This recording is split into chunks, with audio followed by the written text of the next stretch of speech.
Ignition sequence starts.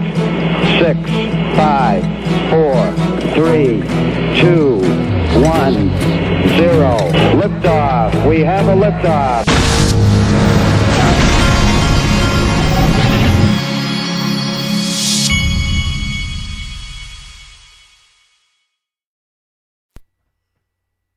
Hey everybody, this is the Digital Asset Investor, and this weekend we had quite the run-up in XRP, and then some Bitcoin whale tanked the market, but then now XRP is coming right on back. We've crossed 30 cents again, and so this is significant to me because this market is not always going to be linked to Bitcoin. In fact, I think that XRP is going to be the #1 digital asset in the world before it's over, and Bitcoin may want to follow XRP at that point.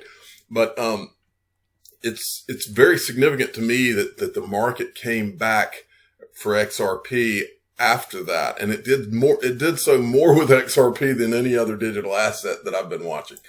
Okay, now this is a piece of news that I covered the other day, but I didn't hit it hard enough. This is such a big deal that I wanted to make sure that I reiterated it and showed you some links. We've got so many people that are new to this market that I want you to understand what's been going on for the last couple of years. So I want you to look, you'll hear me on this channel say that XRP is the one, that is the greatest digital asset ever created. I've been following this since 2013, and I've only been more and more surprised by how Ripple and XRP are under every financial rock in anywhere you look. And I'm going to show you today, anywhere you look, you see Ripple. They pop up anywhere you look in finance, world finance, not just United States. So this is from XRP Yo-Yo, where he took a clip of what we covered. The G30 acknowledges XRP as a fast and inexpensive bridge currency. And let's look at the words that they use here. Actually, it's bigger like this. Says it is possible that such a stablecoin could be valuable for cross-border payments, serving a function similar to that offered in the private sector by Ripple, a real-time gross settlement system, currency exchange, and remittance network whose digital currency, XRP, leapfrogs slow and expensive correspondent banking. Well, I decided that for you today, what I would do, and I only got through the first, 8 or so people. But the G30 is 30 people, okay? First I wanted to show you, this is the report that clip was from, Digital Currencies and Stablecoins. This is the group of 30 is a consultative group on international economic and monetary affairs, staying connected. In keeping with our mission, the Group of 30 is constantly working to address the many issues facing both policymakers and market practitioners alike. To remain connected with the work of the Group of 30, we encourage you to sign up, What's important for you to understand is that the people in this Group of 30, they go all the way to the heights of worldwide power. Everywhere you look, these are the most powerful people in the world. And this is like a think tank, and they decide what's going to happen around the world. Okay. So I decided that I would go one by one and show you their thoughts or how they're tied to Ripple in various different, or what they think of Bitcoin. I did 1, 2, 3, 4, 5, 6, 7, 8. I stopped right here. So I did the first 8. Maybe I'll do the next few in another video. Let's start with Jacob Frenkel. What happens when I went and looked for Jacob Frenkel? This clip pops up from the World Economic Forum. Listen to what he says about Bitcoin. I've always told you it's not Bitcoin, it's XRP. Well, at least in JP Morgan, we recognize very much the extraordinary. And it's also, by the way, it's not a coincidence that he's with JP Morgan. Potential and benefits from the blockchain technology. In fact, it is being implemented and used, and we are putting a lot of resources into it. But this is an important point also to clarify. There is the Bitcoin, the encrypted currency. A Bitcoin is not a blockchain. You can be all in favor of the blockchain and still find a deficiency in the Bitcoin. Furthermore, a Bitcoin is not the only form of encrypted currencies. Let's identify what is the problem in a Bitcoin. It is anonymous, which is no good because it can be used for wrong things. Scalability is no good. It comes from somewhere. There is no backing. So if you could design an encrypted currency that is satisfying these limitations, at least you will be able to go on. I think that it is important that this area is regulated and regulated in an appropriate way. So I don't know if you caught that part, but it's showing you he was the former Bank of Israel governor as well. Okay, now this is the next guy. Let's look. I'm trying to go back. I'm going to pull this over here so it's easy for me to get to. Tharman, I'm not even going to try to say that last name. Let's see what he had to say. Ooh, he's at the I'm sorry. This guy was at Davos, and then this guy was at the World Economic Forum. I guess it's this, Davos was, let me see if he was at Davos. And then here's the Tharman guy. Listen to this. What are the real use cases? Where are we going to add value? What gaps are we trying to plug? By the way, while you're listening to these guys, listen to the words they use. All of the words in the jargon that they use are words that have been used by Brad Garlinghouse, Chris Larson, all these guys. What inefficiencies are we trying to sort of get around? And I think the three big use cases are first in cross-border payments, especially for people who are not making large payments. And the largest case of people who are not making large payments is the remittance business involving migrant workers of one form or another. That's a big business. It's currently, by and large, quite inefficient, not always reliable, and it costs too much. And if you're only making a payment of $100, that's the cost required, the fixed fee, is not a trivial sum. That's one thing. Second, financial inclusion. And here, I think what we are seeing in digital tokens, mobile wallets, etc., is broadly about digital inclusion. And it started off with credit schemes and the like, but now you have the opportunity for payments to be made by small enterprises, micro enterprises, individual farmers. Everyone can actually partake in the modern economy. And it's an example of how fintech is actually broadening access, lowering costs, and including people in the new economy. So I think that's potentially quite a large use case. And particularly for emerging countries, I think it's really significant.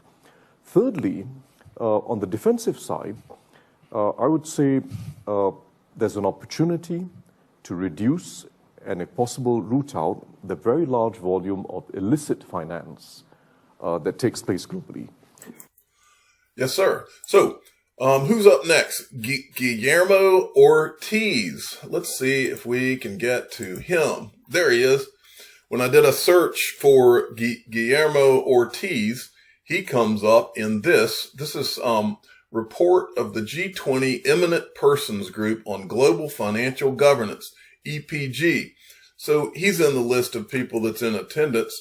And I'll show you a couple of other interesting people that just happen to be in attendance. There are no coincidences, folks.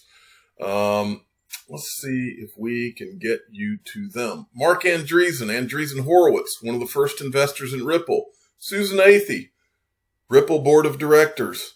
There are no coincidences. Next, the next person in line is Jean-Claude Trichet. Now, this guy, he was the former president of the ECB, and you know who is at the ECB now. That would be Christine Lagarde, who we've seen. I'll show you in a second picture of her in the room with Brad Garlinghouse. We've seen several. But this guy, he doesn't say as much publicly, but he's right here. Former ECB President Jean-Claude Trichet is no fan of Bitcoin. All of these people have that in common. None of them they know it's not Bitcoin. Okay. All right. So let's go to the next one. Mark Carney. This is where it gets really fun. Mark Carney. This is, when Brad Garlinghouse was on stage and said this, Mark Carney was the governor of the Bank of England. I think that's what his title was. Right here. The Bank of England is a paid customer of Ripple's. There's another central bank we haven't announced that we're working with very actively. The Bank of England is a paid customer of Ripple's. There's another central bank. Did you catch that? All right. This was while Mark Carney was at the Bank of England.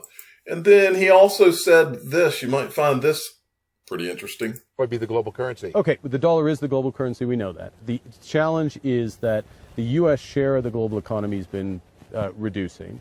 The dollar's share of payments, not just financial assets, but payments, a lot of payments between countries that have nothing to do with the U.S. are in dollars. And what happens in situations like we're in today, where the U.S. economy, to its credit, is relatively strong, is doing better, and the Fed has been doing the right thing, which is, they've adjusted policy, they tightened policy as it was strengthening. Now they're making, the Fed is doing the right thing, but they have adjusted and policy is relatively strong. That means rest of world policy is tighter than it needs to be, and that feeds back on the U.S. economy in a way that ultimately slows this economy.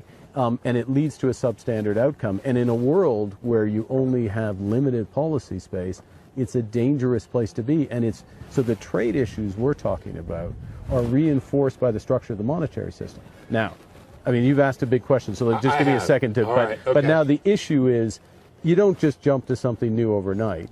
And what we want in a multipolar world, I think we'd agree that we've got European engine, we've got the Chinese engine, we've got the U.S. engine of this economy. Multipolar world, you need a multipolar currency. The question is, how do you get there? And I laid out some ideas of how you would get there.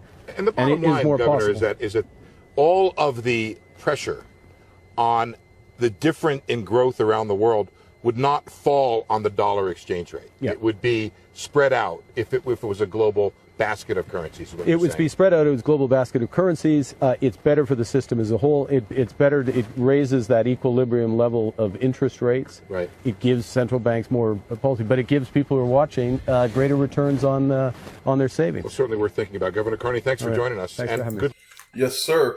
Okay, so let's go on to the next guy, Augustin Carstens. Wrong one.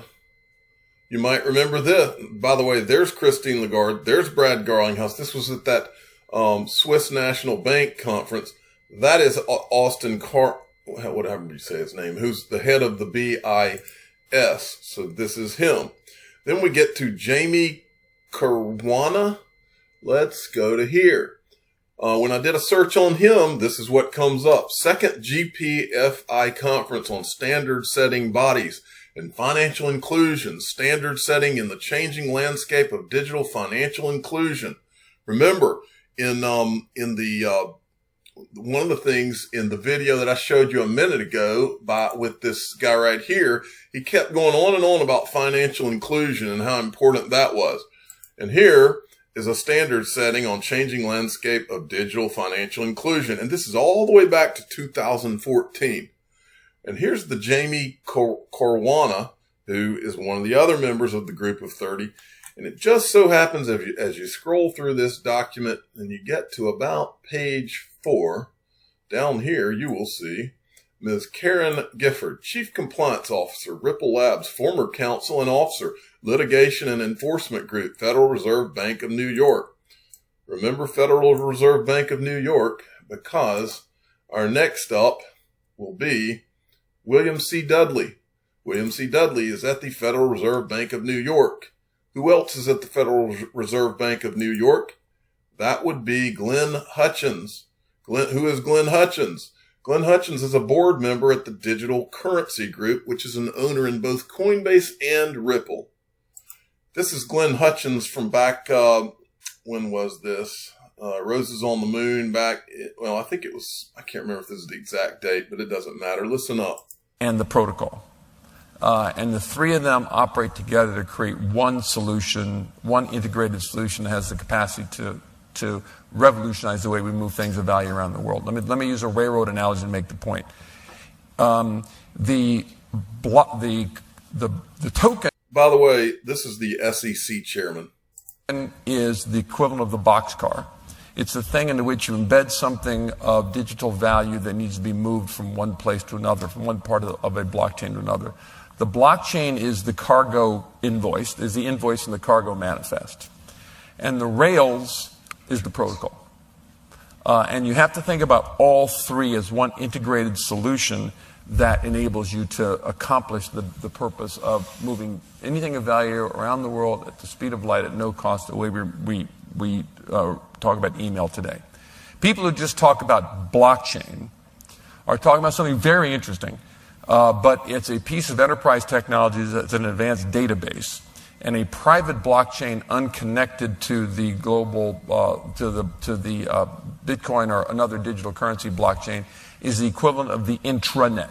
Mm-hmm. Remember when we had intranets to begin with, where it was really cool, you could do internal communication with people in your own companies, but it wasn't really until those intranets were connected via the internet protocol to other intranets to create the World Wide Web of intranets called the internet that the world changed.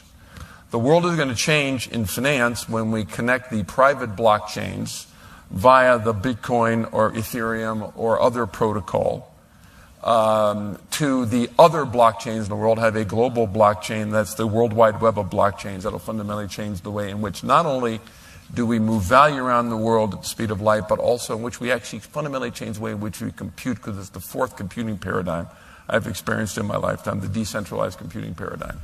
That is the vision of where we can really go with this. That's transformational. Now, the first step will be the intranets, mm-hmm. the blockchains, as those get deployed. But that's not the end point. That's just the first step. And go into all that stuff at greater length if you'd like me to. But that's okay, that's the first clip from that. But then there was another clip where he just happens to use a word that you might remember. That's happening there, and the next thing is going to be value.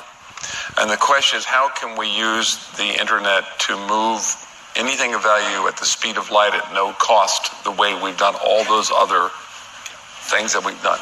And to do that, we have to have a regulatory framework, Gary's suggesting, that can keep up with that rather than try to fit that new paradigm into an old regulatory paradigm. But also, we need to recognize that we have to adopt a technological leap forward, because the technological leap forward. What was the words? We know on this channel that words mean things. XRP leapfrogs slow and expensive correspondent banking.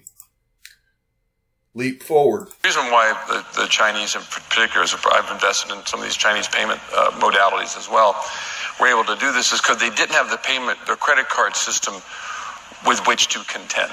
Mm-hmm. It wasn't there, so they could go right, just like they skipped over landlines and went right to cellular, and there are a whole bunch of reasons why. So they now pay, but even without fundamental technological innovation, the cost of payments in China is about 30 to 40% of what it is in the United States. Yeah. Look, the message I'm receiving from you is safety and soundness, transparency, investor protection, all very important. KYC, AML, audit trail, all important. But don't give up on those. But those can all happen in the digital world. Actually, the technology exists. They happen much more easily. Don't use yesterday's technology to achieve those goals. Use tomorrow's technology to achieve those goals. Yes. Another way I look at this is, you look at. I mean, Glenn gave you an actually unbelievable tour of the internet in 30 seconds. I don't know how he did that without notes. But if you look investments. Okay. I thought that why not? I'll show you. I'd go to Google and type this, guys. This is Gary Cohn. Now, for those of you that don't know who he is, he's one of the most powerful people in the United States. This guy was at the White House. I mean, you name it. But when you type his name, this is one of the things that came up. The world will have a global cryptocurrency, but it won't be Bitcoin, says ex-Goldman president Gary Cohn. This is from May 8th of 2018. I'm not a big believer in Bitcoin. I'm a believer in blockchain technology, former Goldman Sachs president Gary Cohn told CNBC Bob Pisani. I do think we will have a global cryptocurrency at some point where the world understands it, and it's not based on mining costs or costs of electricity or things like that. He expects the digital coin of the future will be simpler than Bitcoin. It will be a more easily understood cryptocurrency. You can't make this stuff up, folks. And at the end of this, I wanted to show you something. We've seen a lot of misdirection by the traditional financial world. We heard Jamie Dimon call Bitcoin and all this a fraud, and then all of a sudden he has his own digital asset. we've seen a lot of that over the last few years. One of the things we've seen is Goldman Sachs try to pretend like they were not getting into digital assets. Well, I just noticed this at the end of the article and thought I'd bring it up to you. Right here, Cohn's former employer, Goldman Sachs, is one of the few Wall Street firms making a deliberate foray into cryptocurrencies. Last month, the investment bank hired former trader Justin Schmidt to be the first head of digital asset markets in Goldman's securities division. I decided I'd go and check just to make sure that they didn't fire Justin Schmidt, because that would let us know that these guys are all in. And it turns out, yes, they are all in, because this is Justin Schmidt, head of digital asset markets, VP at Goldman Sachs.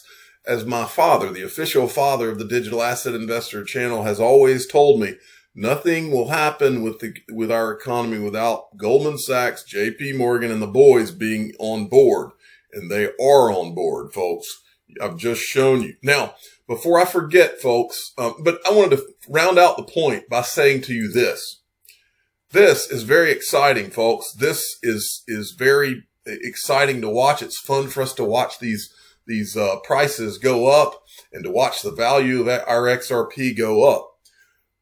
But this is the small picture, folks. What XRP really represents is so much more than this. It is so much more than this.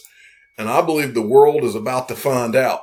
Now, before I go, I want to remind you of something. This is the week, the link to these guys that are making private investing simple, where you can go and invest in private equity in Uphold, Coinbase, link to Ripple, Robinhood. These guys that are doing this week, these guys are going to open it up so that you can buy these things with your XRP. That's why I've opened myself an account, because when that happens, right now, no, I'm not going to be selling my XRP. But at some point down in the future, when a lot of the things happen with XRP that I believe are going to happen, myself, as well as everybody listening to me, you're going to be diversifying your portfolios. And diversifying a portion of it into private equity is going to be one of the things that I do. But by the end of this week, I believe is the way I understood it. By the end of this week, whereas right now that you have the payment method choices are to wire money, they're going to integrate their wallet with Uphold's wallet. So you have to, if you have an Uphold account, you have to have an Uphold account as well. If you have XRP, and I think Bitcoin is going to be available also, if you have those in your Uphold wallet, you will be able to use it here as a drop down. So if you haven't set up an account and you want to do so, you can go to link to linqto.com, linqto.com. And I want to show you one more thing that you may not realize. This is what's been going on with these shares. Okay. They're selling out. And then as they sell out, supply and demand, as they sell out, the price is going up. So that Uphold stock that is 45 cents, that was 45 cents, is now 50 cents. That Ripple, that was 28.75, I believe it's now 29. And the same goes for the link to, they call them SPVs. Same goes for that. And the reason I'm so interested is I'm thinking, what's going to happen when when people can actually get it with XRP? That's what's exciting. So anyway, I just wanted to, and again, I put a link to this in my description of this video, so you can go click on it and go there. But it's linked to linqto.com. I'm the digital asset investor. I'm not an investment advisor. This is for entertainment purposes only. Please subscribe and hit the like button, and tell your friends and family that if this is something that is interesting to you, go open an account before it's too late. Thanks for listening.